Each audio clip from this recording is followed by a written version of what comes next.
we have a debt of gratitude to pay to the Attorney General. I think it was either pre-pandemic, I really don't remember, but I just remember there was a lot of hullabaloo about whether he was going to keep his date to speak or whether he was not, whether he was, whether he not. And it went back and forth, and he said to me, Jackie, why wouldn't I come? And that resonated with me because he said, one, I have something to say, and two, City Club is the place to do it. And I just won't ever forget that. That just meant so much to me. It was almost like, why would you even ask me the question? People can say what they want to say, but I'm going to stick to my plan. And I think that we just owe you a debt of gratitude for that. So thank you so much, my friend and sir. At this point in the program, I'm going to ask our CEO, Dan Gibbons, to come up. And he and the Attorney General are going to take the program from here. Thank you all so much for being here. I think we had shrimp today. I'm like, wow, thanks, Maggiano's. That was because the Attorney General was here, right? Enjoy your lemon cookies as the discussion continues. Thank you, Jackie. Thank you, Jackie, and thank you as we get situated here. I'm sure everybody can hear me. Thanks for mentioning all those folks who are in the room, because that's just as important. These are all the people that make Chicago work and make Chicago better. And when minds and positions and people like this come together, good things happen. So thanks for sticking with us through all those amazing people and all those that we plan to have come back and speak soon. We had a lot to cover, right? Yeah. I don't think anyone's picked up a newspaper or a Twitter feed without seeing a whole host of issues that the Attorney General of the state of Illinois has to deal with on a daily basis. We read about it, we have ideas, we have thoughts, we have views on it. You have to actually deal with things and handle things. You're a busy man. So thanks for taking the time, first of all, to be here at the City Club. Well, thank you, and I know these newspaper articles that either herald or criticize what we do usually name me, but I have an incredible staff of over 450 attorneys and over 750 staff. From day to day, I don't know. I inherited an office that had the worst attrition rate in 2018. In the country, according to the National Association of Attorneys General. So I've really dedicated myself to trying to award our staff and trying to retain our staff, and I think we've done a decent job of it, and that's why we do the work we do. I've heard it mentioned as a family. It is, and an example of the nature of the family we are. And just last night, I raised a cup of beer or two. It's all right. At a nearby pub with some of our prosecutors, because we recently lost one of our prosecutors, a man who really demonstrated the dedication of our staff, John Kesdy, who was head of our statewide grand jury, who last year took a bullet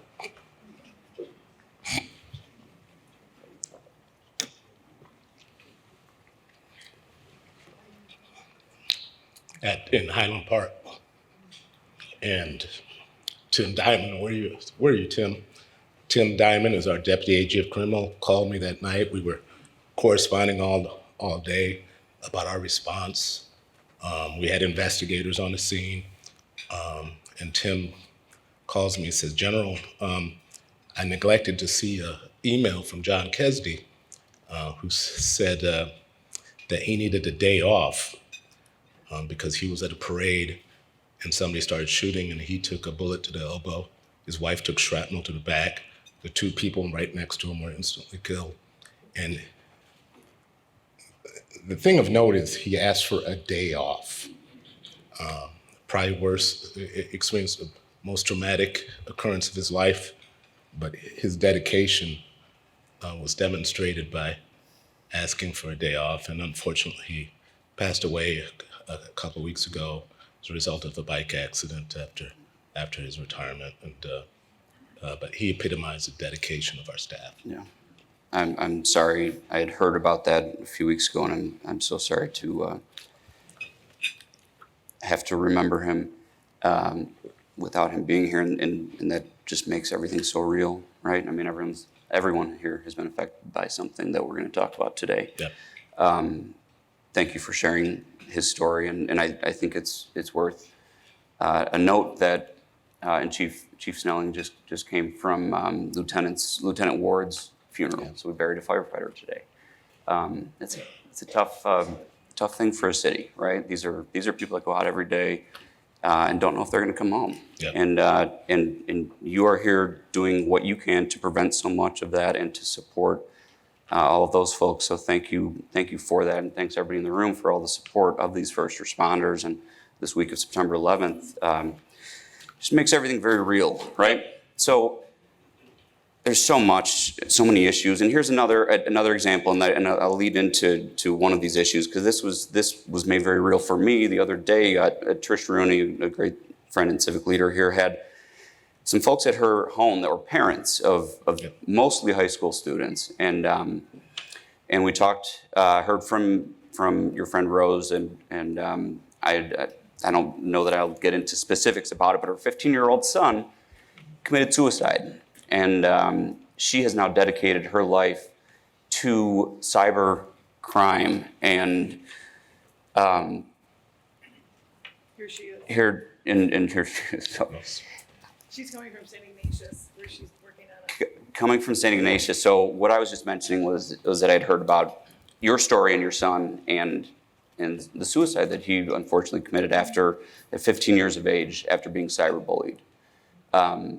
Something that could have been prevented, that should have been prevented, that happens way more than anyone thinks. And starting off on a couple of rough notes here, but what I'd like to do is maybe focus on what you're doing with Representative Croak and with Rose and with all these families who care so much to dedicate their lives so that they can prevent even one more person from tragically taking their own life or losing their life, because there's good that hopefully can come out of all this. Yeah. So, and Trish and Rose, and as Rose knows, I had a conflict. Otherwise, I would have been at your home. So invite me in the future, okay?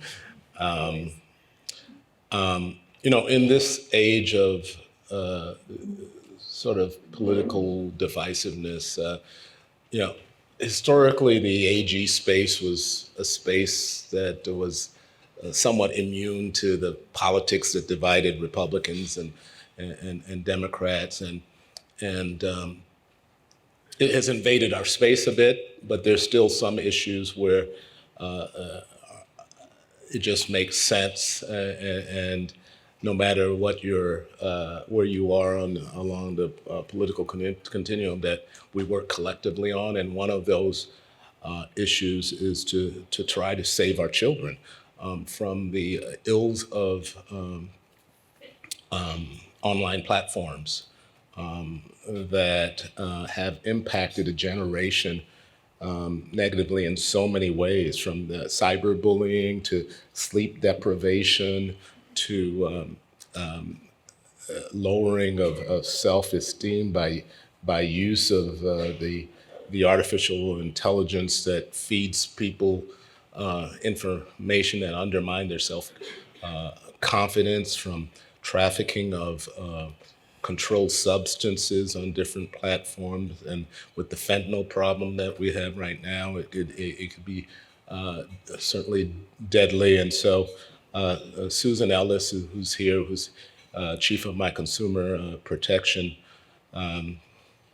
division, and some of our staff members are lead on an effort we have to begin to hold these platforms accountable for the damage that they cause. And you hear about different actions that attorneys general have engaged in historically, collectively. If you think about tobacco or more recently opioids, oftentimes folks focus on, okay, well, how much money did you bring back as a result of the investigation or the lawsuit that you file. But the thing that folks miss is what we gain by way of injunctive relief, by change of industry practices. It is, I argue, more important than the amount of money we bring back to abate the problem. The money is important because if you think of opioids, for instance, we've got a huge problem to correct, and the money can go a long way towards doing that. But changing the practices with regards to tobacco, we've reduced youth tobacco usage. The changing of practices of pharmacies and opioid manufacturers and distributors will I don't know if people have watched that HBO program, Painkiller. I couldn't watch it. But we're changing the practices of industry. That has to be done with online platforms as well. And we have to remove the disincentivization for them to police themselves. This is probably the most important thing that we're working on. I'm the parent of now 4 young adults who I think all have been negatively impacted by too much time on various platforms. I'm not going to name the specific platforms, but you all know what they are. And for you all who have children, I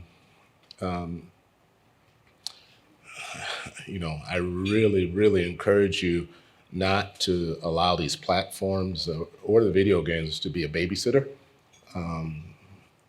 because you will, as a family, will suffer the consequences. And thank you as a father myself.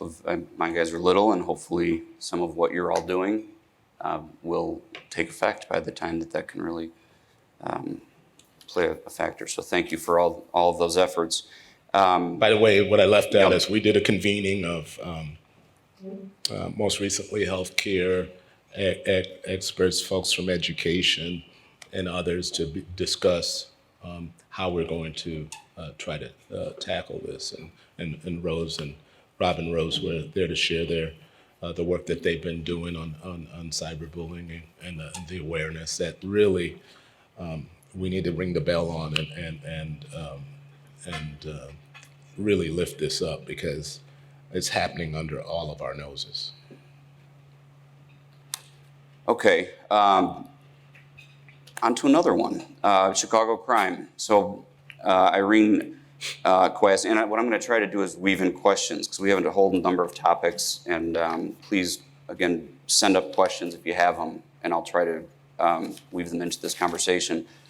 Irene asked, obviously there's a lot we can talk about with Chicago crime. The question summed it up very nicely. I think any immediate plans or solutions to the crime and violence problems in Chicago? Is there a 3-month plan, a 6-month plan with an emphasis on immediate? And of course, understanding you are the Attorney General for the state of Illinois, not necessarily the police chief or the mayor of Chicago, but could you talk about Chicago crime for a minute? Yeah, and so obviously everybody wants an instantaneous solution to the crime problem that has been built up over decades of disinvestment and decades of tolerance and decades of expecting police officers by themselves to solve the crime problem. We're finally evolved into a conversation where we realize that there's got to be a comprehensive effort towards solving the crime problem. What I really despise about the conversation, about the paradigm that we often discuss solving crime, and it's one where people feel like they're forced into choosing sides. What I mean by that is you're either pro-police or you're pro-police or reform. Why can't I be for both, right? During the protests that we've had through the years, I even argued with my kids at times, because young people get really inspired about protesting abuses that have occurred. And so they can sometimes be susceptible to embracing an anti-police sentiment where if you complain about crime that happens within the context of a protest, you're somehow against the movement for reform. That's nonsense. I can be for reform, and we are actively working on the implementation of a consent decree, but I'm also against violence against police officers or police cars or businesses. And we have our task force on organized retail crime during the protests. Some of it, what appeared to be organic looting, woven into that was organized retail crime where people Reading between some lines here, there's more to it, right? Yeah. So when we often talk about the smash and grabs, right? And the picture of the smash and grabs are people smashing the windows and this brazen criminal activity and a large group of people running in, and oftentimes those are the mules. Yeah, and absolutely they should be held accountable.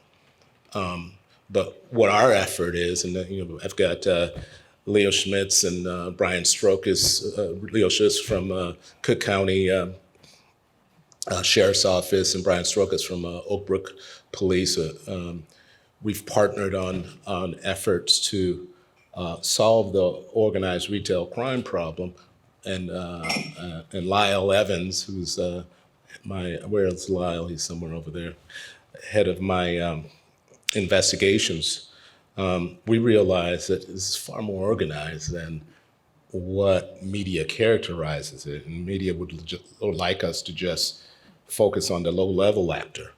But there are crime rings that finance and utilize, again, I'm going to go back to online platforms. Online platforms are a means to easily monetize the proceeds of this, what would otherwise seem like low-level actors, to subsidize other criminal activity, including human trafficking, gun trafficking, and in some cases terrorism. And so we do ourselves a disservice if we only focus on the low-level actors. We just busted a crew in the Metro East, and a former small-town police chief was involved in the ring. Oh, wow.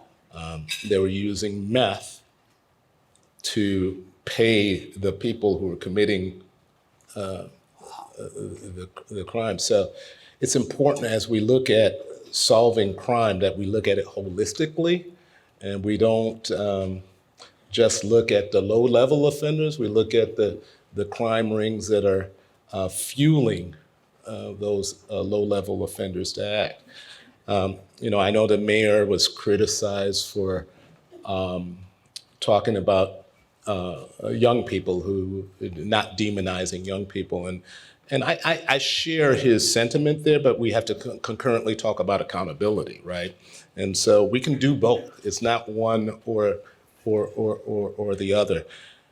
And so I don't have necessarily a 3 or 6 or a 9 month plan, but what I do believe in is a one-team concept. We have gone a long way of collaborating with law enforcement partners. I've told Chief Snelling, who's here, who I'm really, really excited about his tenure. Because in Chief Snelling, we have somebody who's respected by rank and file. It's no secret that there's been this kind of low level of morale amongst rank and file officers. They felt like people are against them. But we also have somebody who's well respected by community groups that call for constitutional policing. And we have somebody who's a national expert in use of force, right? It's like a perfect storm, right? And no pressure. And well, by the way, we're going to have you back here, please, to City Club to tell us all about your plans. But the no pressure point is the other thing is we have to give things time, right? This problem did not get created overnight, And so for people who have been critical of the mayor and says, oh, you haven't solved the crime problem in your first 100 days, right? Well, hell no, right? Who would have, right? But to have the vision to appoint Fred Waller to sort of stabilize things and transition to Chief Snelling, somebody who's got the experience of in 21st century policing. Constitutional policing does not mean undermining public safety.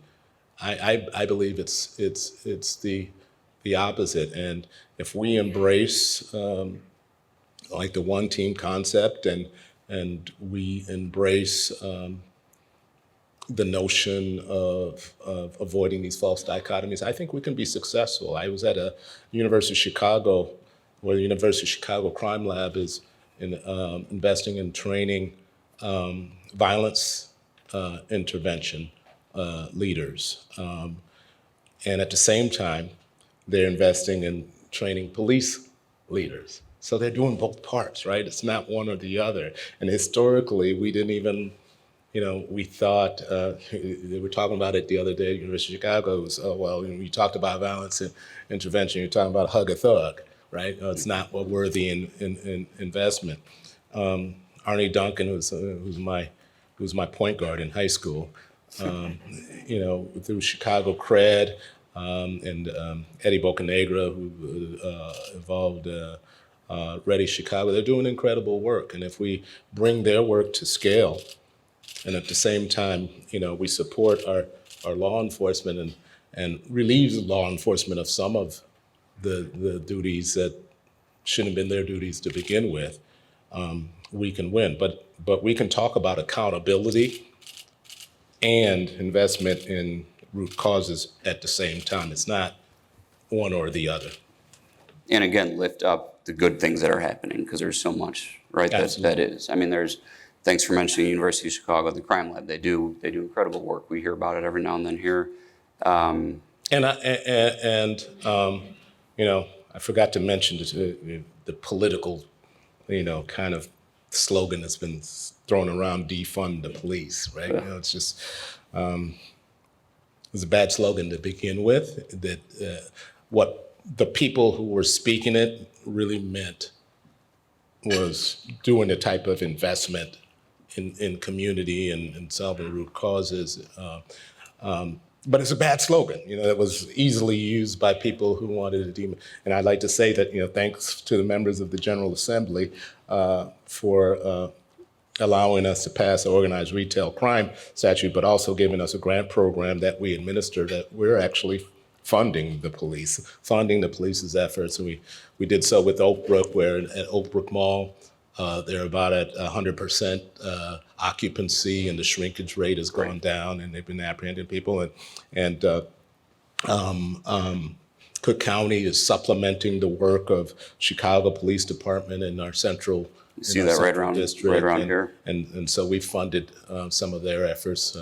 You see it. I know Rob Carr, I think from the Illinois Retailer Merchants Association, is here. I know he had something to do with that. The Mag Mile Association, I know they've been and we collaborate with the Cook County State's Attorney's Office as well on ORC. So it's this notion of, let's not pit each other against one another. Let's work collectively together. Good. And you do it in this room too, right? Federal law enforcement is engaged a lot more as well. Great. Good to see results, right? You mentioned, well, you briefly touched, let's lighten it up for a second, because you mentioned Arnie Duncan, and I think I heard this from another, and I don't know that she's here. Who's your favorite teacher? My favorite teacher is... And we've got some teachers in the room, right? Yeah. And I don't want to, go ahead. Well, okay. Darlene McCampbell was my... You nailed it. Okay. I often say that I learned to read and write when I was a junior in high school. I went to the lab school. I had transferred to the lab school in the 8th grade from another school that wasn't as advanced in sort of critical thinking and persuasive writing and interpretive reading. So I felt like way dumber than all the other kids in the class, and I struggled in the language arts. I was strong in math, but I struggled in the language arts, and who would have figured I would become a lawyer? It wasn't until my junior year of high school there was most kids would take the elective English classes, whether it was Shakespeare or some, and for those remedial kids like myself, there was a year-long English composition and course, and it was the best. At first I thought, oh yeah, they put me in a year-long, I'm the dumb kid. It was the best thing that's educationally that happened in my life. Is she gave me the confidence that I did. I believe that I have a reading disability that's never been diagnosed. Actually, it became a strength in law school. I had a contracts professor who would recognize that he as well had some sort of reading disability. He went to Yale, and he said it was the best advantage he had, because we would have to read and reread and reread. As a result, I was catching the nuances that other people who would just read once were not catching. Between Darlene McCampbell and I guess in second place would be Jacob Correa, my contracts professor at Chicago Kent. I'm where I am. Well, so Deborah Gittler asked that question. Deborah, are you in the room? That's what you, okay. So I was trying to read in between those lines, but I think that that's going to be a staple at City Club, a question for everybody, because everybody's got it. Well, by the way, my kids went to lab as well. I think one of them ended up taking Miss McCampbell's class. Yeah. I won't say who my least favorite professor teacher. Yeah, I don't know if because that happened to my son too. We're going to keep that question though. Thank you, Deborah, because I love that. You learn a lot about people when you learn about their favorite teachers. And as the son of a teacher, of course, I love that one. Okay, keeping things a little lighter. Let's just talk politics for a minute. How about that? It's like City Club's favorite pastime. I mean, and I don't have a specific point. We've got the DNC coming next year. They were all here yesterday, this week. DNC, it's great for the city, right? Yeah. And you know, you're a relatively young man. Your name's you're held in high regard. Your name's been mentioned on various. For various things. Tell us politically, kind of what are you thinking, and are we going to see your name on the ballot again, and are we going to see it in any other place? And maybe is the DNC going to affect any of that as we move forward? It's a loaded question. About four questions. Multifaceted question. Well, let me touch on the DNC part. Yeah. And I'm selfishly saying this because I'm an Attorney General. One of the parts of my job that I didn't know I would be doing as much as I would be traveling out of state to meet with other attorneys general, and I often say there's never been a time in American history where who you elect as your state attorney general matters as much as it does right now, because it's the rule of law. Hope in the rule of law that'll be what salvages our country, and I'm not exaggerating. The things that we see going on, the misuse of of whether it's trying to undermine DEI, undermine election results, undermine access to reproductive health care, so on and so on and so on. We're involved in undermine our ability to protect our kids from gun violence under the auspices of the expanding what the meaning of the Second Amendment is. What we do is, I am in a dream job, right? And I say that, and my bio always says that, but this is General Burris can tell you this is a dream job. By the way, I've been knowing Roland Burr since I was in the second grade. I was his daughter's classmate in elementary school, so he's watched me grow up. So it's awesome to be able to serve in a role that he served in before me. One of many incredible, distinguished roles. Thank you, Senator. And Attorney General. So all that lead into the importance of the Attorney General's office is what it leads to the question of why aren't AGs lifted up at the DNC, right? When you go to the DNC, I'm serious about this. We're the stage, and I'm not advocating for myself. Put Tish James up there. Put Aaron Ford or Keith Ellison or a number of others. Chris Mays out in a new one out in Arizona, and Dana Nessel. We're kind of the political stepchild in a way, right? But we're doing all the work, right? So that's what I advocate for. I told that to Jamie Harrison yesterday because the DNC had a reception yesterday of leaders. I said, we need to elevate the presence of our state attorneys general on the stage at the DNC, because at the end of the day, it's going to end up in the courtroom, and guess who's going to be there? It's the state AG. And it's good to hear that you're talking with other states, and everyone is dealing, I think, with many of the same issues, right? Yes. So again, we work collectively, and sometimes it's on a partisan basis, because we do have some state attorneys general that have a different mind, and I mean, we're not biased here, by the way, at City Club. Let me be very clear. Not partisan. There's some folks who are just funding the effort to misuse the state attorney general office in various states, and this whole attack on the effort to embrace inclusion in corporate America and in law firms. The notion that we had 13 Republican AGs that penned a letter to Fortune 100 CEOs that misinterpreted SFFA v.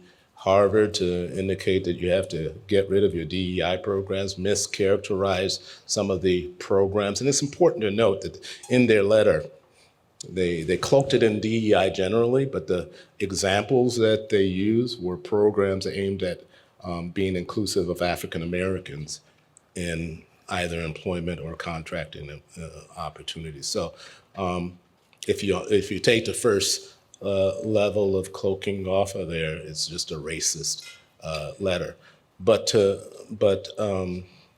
note, the fact that 13 Republican AGs signed on to it is significant, because 13 Republican AGs decided not to sign on to it.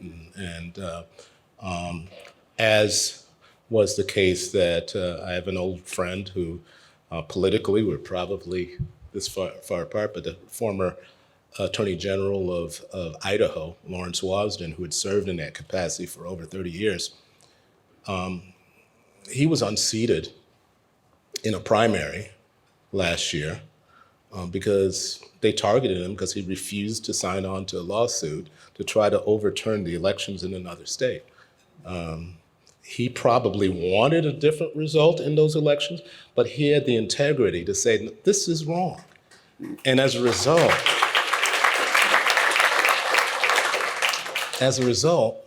there was a well-financed campaign to unseat him, and he lost in a landslide. It's just a 30-year incumbent who was a sweetheart of a guy. I disagreed with him on abortion. I disagreed with him on a whole host of issues, but he was a gentleman. And that shouldn't have happened. That's a reflection of where we are now. And the politicization, I can never pronounce that word. You've got more important things to worry about. Of the office. But yeah, in terms of politics and other things, I'm in my first term, and I always say the best way to campaign for whatever you do next is to do the job that you're in effectively while you're in it. Well said. Great. I had asked for a 5-minute reminder when it was time to wrap, and I love that we're at the 5 minutes, and then the unhappy smiley face at the end of the reminder. I think everyone's enjoying, and if not, certainly enjoying, but learning so much from this conversation. So we do have, and it means you have to come back, yes, but we do have 5 minutes, so I'm going to take every one of them, right? Is that all right with you all? I do want to just hit a couple of quick ones that we got from the audience most recently. Dwayne Deskins, former prosecutor, good friend of the City Club. What percentage reduction of burglaries, robberies, and shootings do you expect from suing Kia? Well, Possibly Hyundai. now I'm trying to remember and maybe somebody from my staff can remind me, but Hyundai and Kia are, let me just make up statistics here, Sure. Somebody can correct me, We'll get the concept. are, I think somewhere around, and Chief, you can correct me if I'm wrong, of, what is, somebody yell it out, what's the percent? It's a lot, right? Yeah. Yeah. At least a third. Yeah, I think it was more like 40 something percent, and far less of the percentage of single digits of the percentage of cars sold out into the market. So, so you're talking about 6-7-fold of the percentage of cars sold on the market are. Yeah, there's something there. They represent, and it's not just the fact that they're being stolen; it's the fact that they're being used in crimes, right? So for those who criticize our letters and our effort to say that this is a serious problem that Hyundai and Kia need to address, if you connect it to the crimes, some of the brazen crimes we see, then you understand the priority of this as a focus of ours. So thank you for the question. Yeah. I didn't plan on bringing this up, but again, it makes it more personal. I was recently hit by a car, and it was a Kia, and it was stolen, Yep. and it was a hit and run. And fortunately, I'm fine. It was a rough week, but on my way to a City Club program, broad daylight, this stuff affects people, right? It affects all of us in this room. Yeah. So whether it's way or another, whether it's those cars that are easy, I mean, they have the YouTube videos of how to steal the cars, whether it's cars that are stolen, or we also sued a gun manufacturer that was making guns that are illegal. We actually sued our law enforcement partner, the ATF, who we actually work collectively with, for relicensing a rogue gun manufacturer that makes these cheap guns that no legal gun owner wants to purchase. So they're literally guns that were being manufactured for criminals. Yeah. Easy throwaway guns, just like these cars are throwaway cars because they're stolen cars. That's what enhances it more than just a regular possession of a stolen motor vehicle. It's a car that's going to be used in a crime. That's more serious than just a car. Right. And more difficult to track down the perpetrators. Okay, we've got 2 minutes. I think Eddie Ratner asked, what are the chances for ERA? Yeah. So we took it all the way to the D.C. Circuit. And an interesting thing, I was able to vote for ratification while I was in the General Assembly. And then under the leadership of my Solicitor General, Jenny Notes, and we argued all the way to the D.C. Circuit. And they kind of gave us they didn't say we were wrong, but I think that we need to advocate for Congress to act again and clarify that there's no deadline for equality in the United States of America. We didn't even really get into the no cash bail. We don't have much time. I can do that in 30 seconds. Can you do that, and then we'll wrap up a little bit. We should detain people based on whether they're at risk of harming somebody else or a flight risk. That's my answer. Not how much money they have. But that means detaining people So sometimes means folks interpret that as meaning you're just going to flip somebody, it's a revolving door. No, there's got to be the risk assessment done. And if somebody, has demonstrated that they're at risk of causing harm, that means, we're going to hold you. And so that decision, has to be made by judges. But that doesn't mean that, money, you can have a vicious gangbanger that has access to a lot of money and they could post bond and go out and look for the person that, might testify against them. That doesn't make sense, but cash bail would allow that. Thanks. Thank you for the explanation, the quick explanation, and of course, all the efforts that were behind that. I can say one more thing. You meant... No, and this is important Go to say. for it. This is a hidden story about the whole cash bail debate. The money. The money was being utilized to support systems throughout our state. Yeah, I'll confess, when I was in private practice, I used to serve as a conflict bar attorney. And I used to show up on bar days, and I would make money based on people's having posted cash bail. And so there's reliance on that money, and that's the real reason there was as much opposition to it. I mean, look at our federal system. It's largely a risk assessment system that does not rely on cash. Nobody accuses the feds being soft on detaining people. There's always so much more behind all these issues, and there's so many more issues. Couldn't tackle them all today. I'll come back. But will you come back? Yeah, if you have oysters. Jackie, can we work that out? So you've got this room captivated. We hope you do come back, and I'll keep some of these questions for the future program. I'm going to ask Jackie to join us. We do have your 1-year membership, so you have to come back, and we welcome you. Thank you. We welcome you to do that at any time, and hopefully it's to come back and hear some others in the room that are doing some great things. So thank you, Attorney General, for all your efforts. Thanks for being here today. Thank you. Much appreciated. Have a good day.